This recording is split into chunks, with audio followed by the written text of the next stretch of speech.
Hello good morning नमस्कार दोस्तों, स्वागत है आपका आज के मुख्य समाचारों में। यहाँ आपको देखने को मिलेगी सुबह से शाम तक की ताज़ा खबरें ब्रेकिंग न्यूज़ अपडेट के रूप में। तो दोस्तों वीडियो शुरू करने से पहले आपसे एक छोटी सी रिक्वेस्ट है, अगर आपने हमारे यूट्यूब चैनल को सब्सक्राइब नहीं किया है तो सब्सक्राइब जरूर कीजिएगा। तो चलो दोस्तों शुरू करते हैं आज के पहले मुख्य समाचार। नोटबंदी पर केंद्र ने सुप्रीम कोर्ट में जवाब दिया। रिजर्व बैंक से 8 महीने तक विचार विमर्श के बाद फैसला लिया था। तो दोस्तों केंद्र सरकार ने बुधवार को सुप्रीम कोर्ट में नोटबंदी पर हलफनामा दायर किया है और दोस्तों इसमें कहा गया है कि 500 और 1000 के नोटों की तादाद बहुत ज्यादा बढ़ गई थी, इसलिए फरवरी से लेकर नवंबर तक आरबीआई से विचार विमर्श के बाद ही 8 नवंबर को इन नोटों की चलन से बाहर करने यानी नोटबंदी का फैसला लिया गया था। और दोस्तों इस मामले की अगली सुनवाई 24 नवंबर को होगी। वही दोस्तों सरकार ने नोटबंदी के अपने फैसले का बचाव करते हुए कहा है कि नोटबंदी करने का निर्णय रिजर्व बैंक के केंद्रीय निदेशक मंडल के विशेष अनुशंसा पर लिया गया था और नोटबंदी से जाली करेंसी, टेरर फंडिंग, काले धन और कर चोरी जैसी समस्याओं से निपटने की प्लानिंग का हिस्सा और असरदार तरीका था। वही दोस्तों आपको बता दें कि केंद्र ने अपने जवाब में यह भी कहा है कि नोटबंदी से नकली नोटों में कमी, डिजिटल लेन देन में बढ़ोतरी, बेहिसाब आय का पता लगाने जैसे कई लाभ हुए हैं और अकेले अक्टूबर 2022 में 730 करोड़ का डिजिटल ट्रांजैक्शन हुआ, यानी दोस्तों एक महीने 12 लाख करोड़ रुपए का लेन देन रिकॉर्ड दर्ज किया गया है। वही दोस्तों जो 2016 में 1.09 लाख ट्रांजैक्शन यानी करीब 6952 करोड़ रुपए था। इसी के साथ दोस्तों चलते हैं आज के अगले मुख्य समाचार की ओर। उत्तराखंड में जबरन धर्म परिवर्तन पर 10 साल की जेल, लव जिहाद में भी राज्य में बैन, कैबिनेट बैठक में लिया गया फैसला। तो दोस्तों उत्तराखंड कैबिनेट बैठक में धर्म परिवर्तन कानून में सख्त बदलाव किए गए हैं और दोस्तों जबरन धर्म परिवर्तन को गैर जमानती अपराध की श्रेणी में रखा गया है।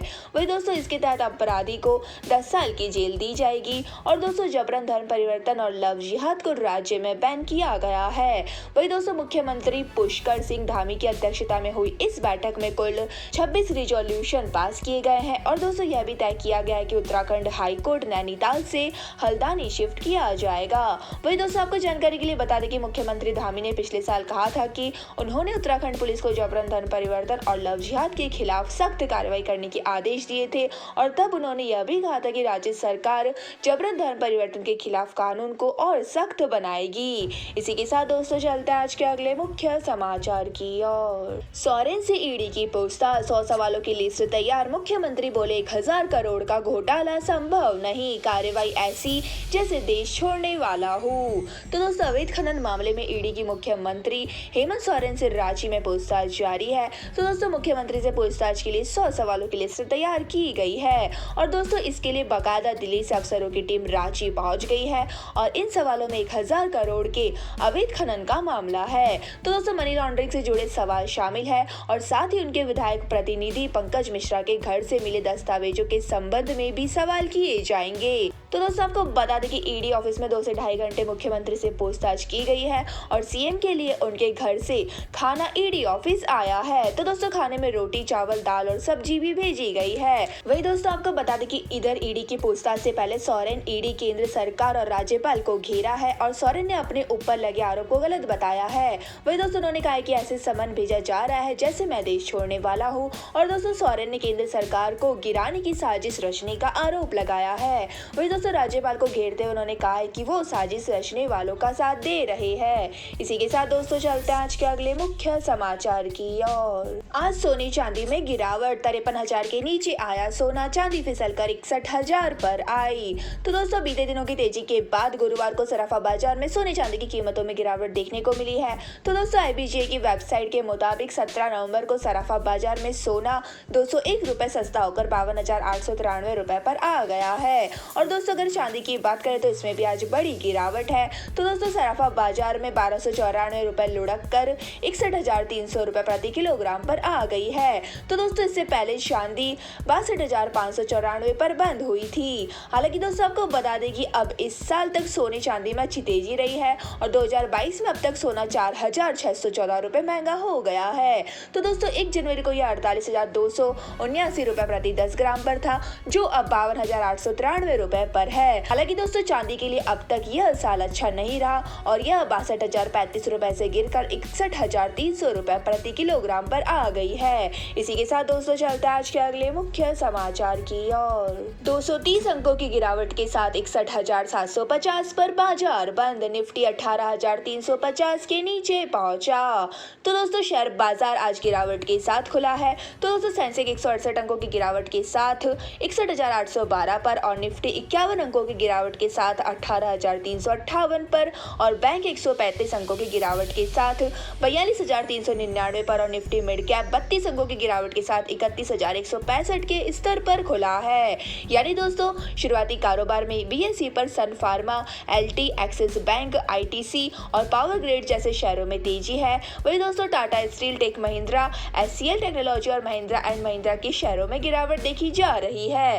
वही दोस्तों आपको जानकारी के लिए बता दें कि एशियाई बाजारों पर भी दबाव दिख रहा है और जापान के निकाई में 0.15% और कोरिया के कॉस्पी में 0.50% की गिरावट है। तो दोस्तों रात के एक्शन की बात करें तो अमेरिकी डाउ जोन्स 0.12% और S&P 500 0.83% और नेस्डेक 1.54%। वही दोस्तों रूसेल 1.91% की गिरावट के साथ बंद हुआ है। इसी के साथ दोस्तों चलते हैं आज के अगले मुख्य समाचार की ओर। मंजू ने लगाई 10,000 फीट की ऊंचाई से छलांग। सेना की पहली महिला सोल्जर स्काई ड्राइवर बनी, लोग बोले असली शेरनी। तो दोस्तों भारतीय सेना की महिला सैनिक मंजू ने इतिहास रच दिया है। तो दोस्तों मंगलवार यानी 15 नवंबर को लांस नायक मंजू ने ALH ध्रुव हेलीकॉप्टर से 10,000 फीट की ऊंचाई से छलांग लगाई। तो दोस्तों मंजू ऐसा करने वाली भारतीय सेना की पहली महिला सोल्जर स्काई ड्राइवर बन गई है। वही दोस्तों ईस्टर्न कमांड ने बुधवार को यह जानकारी साझा की है। तो दोस्तों मंजू के इस कारनामे का वीडियो भी सोशल मीडिया पर वायरल हो रहा है और लोग उसके जज्बे को सलाम कर रहे हैं और उन्हें बधाइयां भी दे रहे हैं। वही दोस्तों एक यूजर ने लिखा है कि भारत को असली शेरनी दुनिया से टक्कर लेने को तैयार है। वही दोस्तों अन्य यूजर ने लिखा है कि शानदार मंजू। वही दोस्तों आपको जानकारी के लिए बता दें कि मंजू ने स्काई ड्राइविंग के लिए आर्मी एडवेंचर विंग ने ट्रेनिंग दी थी और वही उनके इस स्टंट के दौरान भी 2 प्रोफेशनल साथ मौजूद रहे और उन्होंने भी मंजू के साथ छलांग लगाई और इस दौरान उन्होंने मंजू के हाथ और पैर पकड़ कर रखे थे जिससे महिला सैनिक को किसी तरह का नुकसान ना हो। वही दोस्तों इसके बाद दोनों प्रोफेशनल ने मंजू का पैराशूट खोल दिया और फिर तीनों ड्राइव का मजा लेते हुए जमीन पर आ गए। और दोस्तों आर्मी एडवेंचर विंग ने इस वीडियो को सोशल मीडिया पर जारी किया है जिसे लोग खूब पसंद कर रहे हैं। इसी के साथ दोस्तों चलते हैं आज के अगले मुख्य समाचार की ओर। पहचान छिपाने के लिए श्रद्धा का चेहरा जलाया था। आफ्ताब का वाटर बिल 300 जबकि 20,000 लीटर पानी फ्री कहां से खर्च किया गया। तो दोस्तों दिल्ली में 27 साल की श्रद्धा के मर्डर के आरोप में आफ्ताब अमीन पूनावाला को गुरुवार को साकेत कोर्ट में पेश किया जाएगा। तो दोस्तों दिल्ली पुलिस कस्टडी बढ़ाने की मांग करेगी। तो दोस्तों दिल्ली में 27 साल की श्रद्धा के मर्डर के आरोप में आफ्ताब अमीन पूनावाला को गुरुवार को साकेत कोर्ट में पेश किया गया और दोस्तों दिल्ली पुलिस कस्टडी बढ़ाने की मांग करेगी। और दोस्तों पुलिस के सूत्रों के मुताबिक दिल्ली पुलिस नए सुराग वाटर बिल पर आफ्ताब से पूछताछ करना चाहती है। तो दोस्तों आफ्ताब के महरौली फ्लैट का 300 रुपए का वाटर बिल आया है जबकि पड़ोसियों का बिल 0 है। तो दोस्तों वजह यह है कि दिल्ली में 20,000 लीटर पानी मुफ्त दिया जाता है और पुलिस जानना चाहती है कि आखिर आफ्ताब ने इतना पानी कहां खर्च कर डाला। वही दोस्तों उधर श्रद्धा के बॉडी पार्ट, मर्डर वेपन और मोबाइल की तलाश में लगातार तीसरे दिन महरौली के जंगलों में छानबीन की गई है और दोस्तों अब तक यहां से 13 बॉडी पार्ट्स मिले हैं और जिन्हें फॉरेंसिक जांच और DNA जांच के लिए भेजा गया है। और दोस्तों 28 साल के आफ्ताब ने 18 मई को श्रद्धा का मर्डर किया था और उसके 35 टुकड़े कर जंगल में फेंक दिए थे। इसी के साथ दोस्तों चलते हैं आज के अगले मुख्य समाचार की ओर। राहुल बोले राष्ट्रीय गीत बजेगा पर नेपाल का राष्ट्रीय गान बज गया। गलती होने पर राहुल ने टोका, बीजेपी ने वीडियो शेयर कर सवाल उठाए।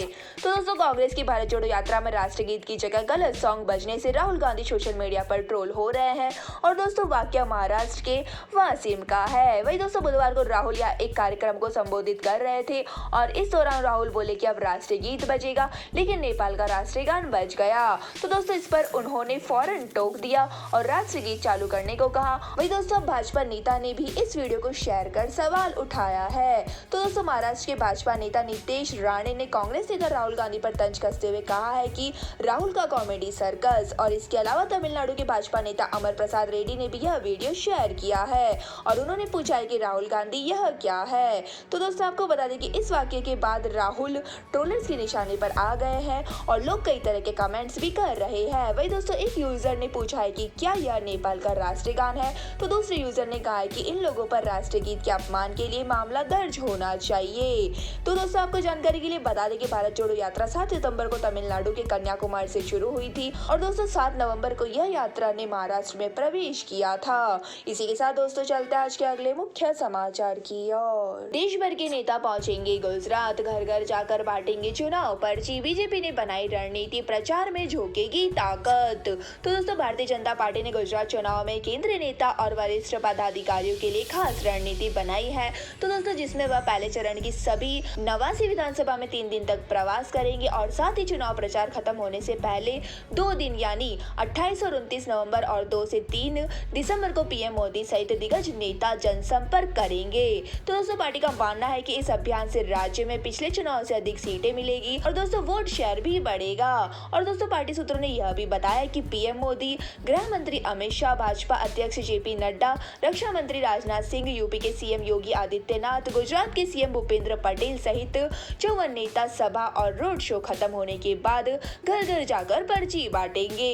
वही दोस्तों पीएम मोदी लगभग 6 मोहल्लों में पहुंचेंगे और दोस्तों वह कहां जाएंगे इसका प्लान अगले हफ्ते तक बन जाएगा। तो दोस्तों यह थे हमारे आज के मुख्य समाचार। हमारी वीडियो को ज्यादा से ज्यादा लाइक करें, शेयर करें और हमें कमेंट करके जरूर बताइए कि आपको हमारी वीडियो कैसी लगती है। धन्यवाद। जय हिंद।